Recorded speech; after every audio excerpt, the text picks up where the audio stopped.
और space sector के सभी वैज्ञानिक एवं इंजीनियर्स और मेरे प्यारे देशवासियों, आप सभी को नेशनल स्पेस डे की बहुत बहुत शुभकामनाएं। इस बार स्पेस डे की थीम है आर्यभट्ट से गगनयान तक। इसमें अतीत का आत्मविश्वास भी है और भविष्य का संकल्प भी है। आज हम देख रहे हैं इतने कम समय में ही नेशनल स्पेस डे हमारे युवाओं में उत्साह और आकर्षण का अवसर बन गया है। ये देश के लिए गर्व की बात है। मैं स्पेस सेक्टर से जुड़े सभी लोगों को, वैज्ञानिकों को, सभी युवाओं को नेशनल स्पेस डे की बहुत बहुत बधाई देता हूं। अभी भारत ने international olympiad on astronomy and astrophysics उसकी मेजबानी भी की है। इस कंपटीशन में दुनिया के 60 से ज्यादा देशों से लगभग 300 युवाओं ने हिस्सा लिया। भारत के युवाओं ने मेडल भी जीते। ये ओलंपियाड स्पेस सेक्टर में भारत की उभरती लीडरशिप का प्रतीक है। साथियों, मुझे खुशी है कि युवा साथियों में स्पेस के प्रति रुचि बढ़ाने के लिए इसरो द्वारा भारतीय अंतरिक्ष हैकाथॉन और रोबोटिक्स चैलेंज जैसी पहल भी की गई है। मैं इन प्रतिस्पर्धाओं में हिस्सा लेने वाले स्टूडेंट्स और विजेताओं को बहुत बहुत बधाई देता हूं। फ्रेंड्स, स्पेस सेक्टर में एक के बाद एक नए माइलस्टोन गणना, ये भारत और भारत के वैज्ञानिकों का स्वभाव बन गया है। 2 साल पहले ही भारत पहला ऐसा देश बना था जिसने चंद्रमा के साउथ पोल पर पहुंचने का इतिहास रचा। हम स्पेस में डॉकिंग, अनडॉकिंग की क्षमता रखने वाले दुनिया के चौथे देश भी बन गए हैं। अभी 3 दिन पहले ही मेरी ग्रुप कैप्टन शुभांशु शुक्ला से मुलाकात हुई है। उन्होंने इंटरनेशनल स्पेस स्टेशन पर तिरंगा फहराकर हर भारतीय को गर्व से भर दिया। जब वो तिरंगा मुझे दिखा रहे थे, वो जो पल थी, जो अनुभूति थी, वो शब्दों से परे है। ग्रुप कैप्टन शुभांशु से हुई चर्चा में मैंने नए भारत के युवा के असीम हौसले और अनंत सपनों को देखा है।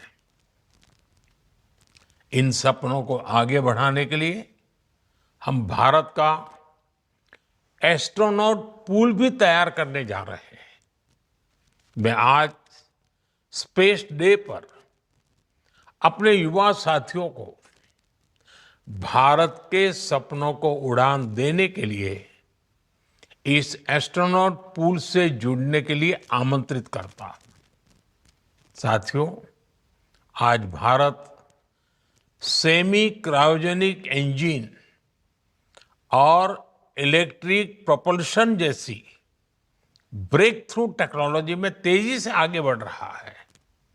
जल्द ही आप सब वैज्ञानिकों की मेहनत से भारत गगनयान की उड़ान भी भरेगा।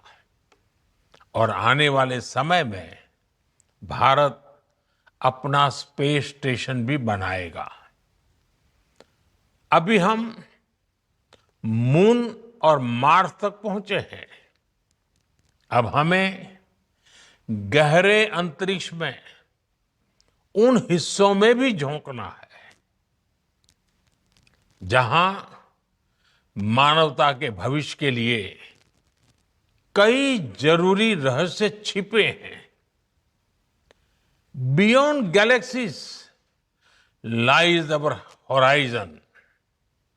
साथियों, अनंत अंतरिक्ष हमें हमेशा ये एहसास दिलाता है कि वहां कोई भी पड़ाव अंतिम पड़ाव नहीं है। मैं मानता हूं स्पेस सेक्टर में पॉलिसी लेवल पर भी कहीं कोई आखिरी ठहराव नहीं होना चाहिए। और इसलिए मैंने लाल किले से कहा था, हमारा रास्ता रिफॉर्म, परफॉर्म और ट्रांसफॉर्म का रास्ता है। इसलिए बीते 11 वर्षों में देश ने स्पेस सेक्टर में एक के बाद एक लगातार बड़े रिफॉर्म्स किए हैं। एक समय था जब स्पेस जैसे फ्यूचरिस्टिक सेक्टर को देश में अनेक पाबंदियों से बांध दिया गया था। हमने इन बेड़ियों को खोला। हमने प्राइवेट सेक्टर को स्पेस टेक में परमिशन दी। और आज देखिए, देश में 350 से ज्यादा स्टार्टअप्स स्पेस टेक के इनोवेशन और एक्सेलरेशन का इंजन बनकर उभर रहे हैं। इस कार्यक्रम में भी उनकी बढ़ चढ़ करके उपस्थिति दिख रही है। हमारे प्राइवेट सेक्टर द्वारा बनाया गया पहला पीएसएलवी रॉकेट भी जल्द ही लॉन्च किया जाएगा। मुझे खुशी है कि भारत की पहली प्राइवेट कम्युनिकेशन सैटेलाइट भी बनाई जा रही है। पब्लिक प्राइवेट पार्टनरशिप के जरिए अर्थ ऑब्जर्वेशन सैटेलाइट कॉन्स्टलेशन भी लॉन्च करने की तैयारी है। आप कल्पना कर सकते हैं, स्पेस सेक्टर में भारत के युवाओं के लिए बहुत बड़ी संख्या में अवसर बनने जा रहे हैं। साथियों, मैंने 15 अगस्त को लाल किले से ऐसे अनेक क्षेत्रों का जिक्र किया था जिसमें भारत को आत्मनिर्भर होना बहुत जरूरी है। मैंने हर सेक्टर को अपने लक्ष्य तय करने को कहा है। आज स्पेस डे के दिन मैं देश के स्पेस स्टार्टअप से कहूंगा, क्या हम स्पेस सेक्टर में अगले 5 वर्षों में 5 यूनिकॉर्न खड़े कर सकते हैं? अभी हम भारत की धरती से साल में 5-6 बड़े लॉन्च देखते हैं।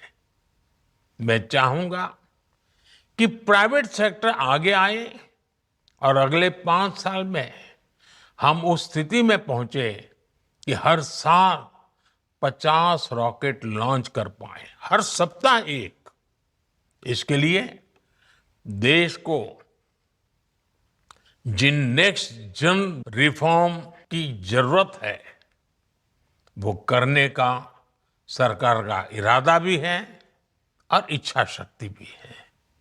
मैं आपको विश्वास दिलाता हूं, सरकार हर कदम पर आपके साथ खड़ी है। फ्रेंड्स, भारत स्पेस टेक्नोलॉजी को साइंटिफिक एक्सप्लोरेशन के साथ ही ईज ऑफ लिविंग का भी माध्यम मानता है। आज स्पेस टेक भारत में गवर्नेंस का भी हिस्सा बन रहा है।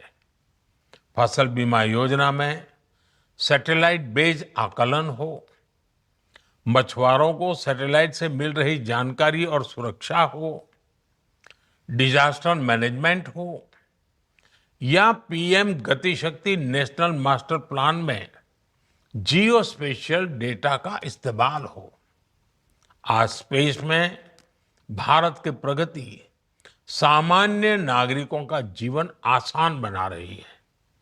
इसी दिशा में केंद्र और राज्यों में स्पेस टेक का इस्तेमाल बढ़ाने के लिए कल नेशनल मीट 2.0 का आयोजन भी हुआ है। मैं चाहूंगा ऐसे प्रयास आगे भी चलते रहें। हमारे स्पेस स्टार्टअप भी नागरिकों की सेवा के लिए नए सॉल्यूशंस दें, नए इनोवेशंस करें। मुझे विश्वास है आने वाले समय में अंतरिक्ष में भारत की यात्रा नई ऊंचाइयों को छुएगी। इसी विश्वास के साथ आप सभी को एक बार फिर नेशनल स्पेस डे की बहुत बहुत बधाई। धन्यवाद।